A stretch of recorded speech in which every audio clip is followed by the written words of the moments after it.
জন্য যা যা ব্যবস্থা করার আমি করবো। তার জন্য যদি আমার জান চলে যায়, জান চলে যাবে, কিন্তু আমি আমার পরিবারের কোনো ক্ষতি হতে দেবো না। শুধু পরিবার না, এই গোটা ভুবনপুরের কোনো ক্ষতি হতে দেবো না। ওকে আমি খুঁজে বার করবোই, দেখি কি করতে পারি। রায় সাহেব, আমি নিজে করতে পারছি না, আপনি এর চেষ্টা করে দেখবেন। ইচ্ছে করছে না এখন কেন? তখন তো পই পই করে বারণ করেছিলাম। আমি কিন্তু কোনো দাসখত দিইনি আপনাকে যে আপনি যা বলবেন আমায় তাই করতে হবে। হ্যাঁ, এই ছোকরা, একদম গরম দেখাবে না। গরম দেখাচ্ছ কাকে? গরম কি করে নরম করতে আমি জানি। কে তোমাকে নিয়ে এসেছিল মনে আছে? কুটিলা, তার কি হাল করেছিলাম? সে এখন হাজতে আছে। হাজতে আছে কারণ কারণ আমি ওকে ফাঁসিয়েছিলাম। সব প্রমাণগুলো আমি ওই বাস্কের মধ্যে রেখে আমি ওকে ফাঁসিয়েছিলাম। আমি এ ছেলে দেখছি তলোয়ারের মতো, ঠিক করে ব্যবহার করতে পারলে ভালো, না হলে হাত কেটে রক্তারক্তি হবে। দেখুন রায় সাহেব, আমি আপনাকে ভয় দেখাচ্ছি না। আমি শুধু আপনাকে বোঝাতে চাইছি যে আমাদের দুজনের এখন লড়াই না করাটাই ভালো। আমি আপনার সাথে কোনো লড়াই চাই না রায় সাহেব। আমি এত বছর ধরে আমার বাবার খুনিকে খুঁজছিলাম। আপনি আমার বাবার খুনিকে খুঁজে দিয়েছেন। আমি আপনার কাছে কৃতজ্ঞ। চিনি দিয়েছি বলে কি দিক বিদিক শূন্য হয়ে তুমি তার উপর ঝাঁপিয়ে পড়বে? অপেক্ষা করতে শেখো। শিকার করতে গেলে অপেক্ষা করতে হয়, খেয়াল রাখতে হয় কখন শিকার অসতর্ক হয়। রায় সাহেব, আমার বাবা খুন হওয়ার পরে আমার মা যতদিন বেঁচে ছিল পাথর হয়ে বেঁচে ছিল, জড় পাথরদের মতো। যেই মানুষটা আমার বাবাকে মেরেছে সে আমার চোখের সামনে ঘুরছে, আর আমি কিচ্ছু করতে পারছি না। সেই জ্বালা আপনি বুঝবেন না। তবে আমি আগে সোমকে মারব। সৌদামিনীকে মারলে তো মুক্তি পেয়েই যাবে। সৌদামিনীর কাঁধে এই পৃথিবীর সব থেকে বড় বোঝাটা আমি চাপিয়ে দিতে চাই। মায়ের কাঁধে মৃত ছেলের লাশের বোঝা। আপনি এগুলো বুঝবেন না রায় সাহেব। আপনার পরিবারের কেউ খুন হয়নি, তাই না? তাই আপনি এগুলো বুঝবেন না। কে বললো খুন হয়নি? খুন হয়েছে। খুন হয়েছে আমার সম্মান, আমার ক্ষমতা, আমার প্রতিপত্তি। খুন হয়েছে লোকের মন থেকে আমার সম্পর্কে ভয়। আর এই খুন করেছে সোম।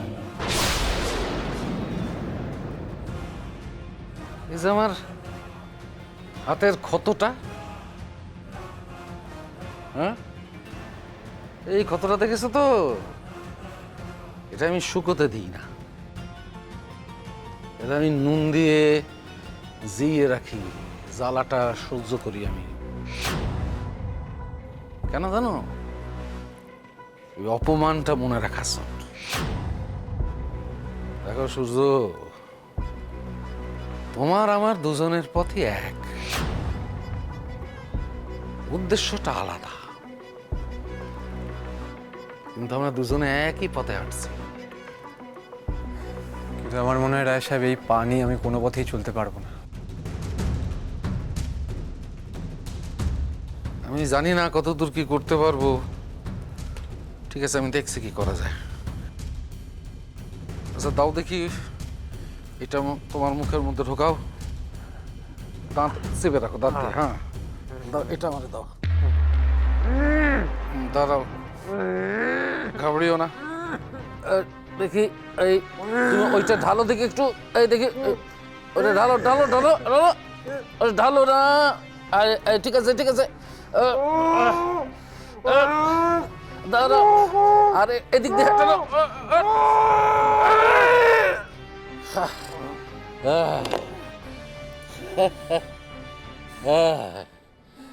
এই তো, এই তো।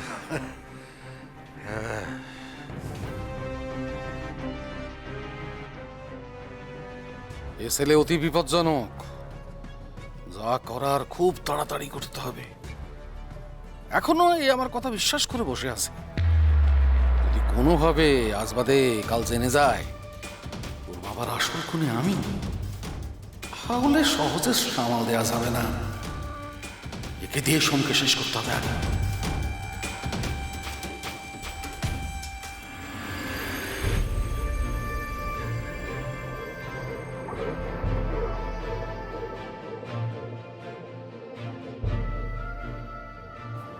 ঘুমোনি?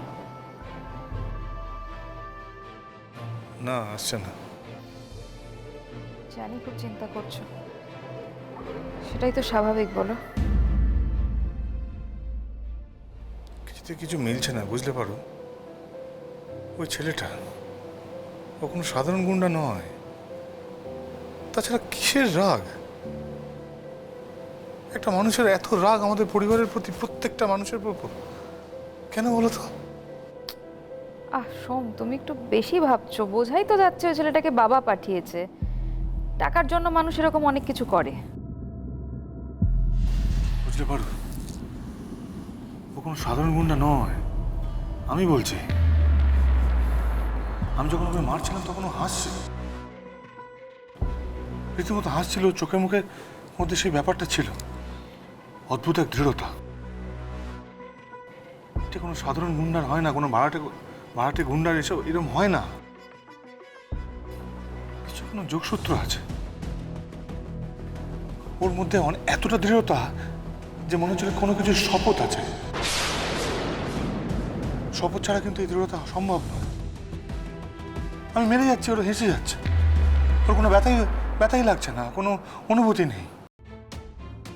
ও জিজ্ঞাসায় জ্বলছে, ও চোখ দুটো দেখেছে। আমি আমাদের পরিবারের সাথে ওর কোনো যোগসূত্র আছে।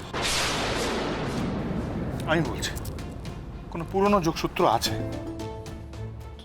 কি বলতে চাইছো, কি করতে চাইছো বলো তো তুমি? দেখো পারো, আপাতত আমি কাজু পাজামা বাটখারাকে বলে দিয়েছি যে গ্রামে খেয়াল রাখতে। গত 4-5 দিনের মধ্যে কোনো নতুন মুখ দেখা গেছে কিনা, আর ওই ছেলেটার সম্বন্ধে খোঁজ নিতে। কোথায় থাকে, কি করে, কোথা থেকে এসছে। সোম, আমি বুঝতে পারছি তুমি কেন করছো, কিন্তু আমি বলছি যে কোনো দরকার আছে কি, মানে আগ বাড়িয়ে ছেলেটা সম্পর্কে খোঁজ নিতে যাওয়ার? মানে দেখো, তুমি যেটা বলছো, ওর যদি আমাদের পরিবারের সাথে অতীতের কোনো যোগসূত্র থেকে থাকে, তাহলে ও তো আবার আসবে। সোম, ও তো ছেড়ে দেবে না। ও এবার ব্যর্থ হয়ে গেছে বলে তো। হতে দেবো না, আমি কিচ্ছু হতে দেবো না পারো। তার জন্য যা যা ব্যবস্থা করার আমি করবো। তার জন্য যদি আমার জান চলে যায়, জান চলে যাবে, কিন্তু আমি আমার পরিবারের কোনো ক্ষতি হতে দেবো না। শুধু পরিবার না, এই গোটা ভুবনপুরের কোনো ক্ষতি হতে দেবো না। ওকে আমি খুঁজে বার করবোই, দেখি কি করতে পারি।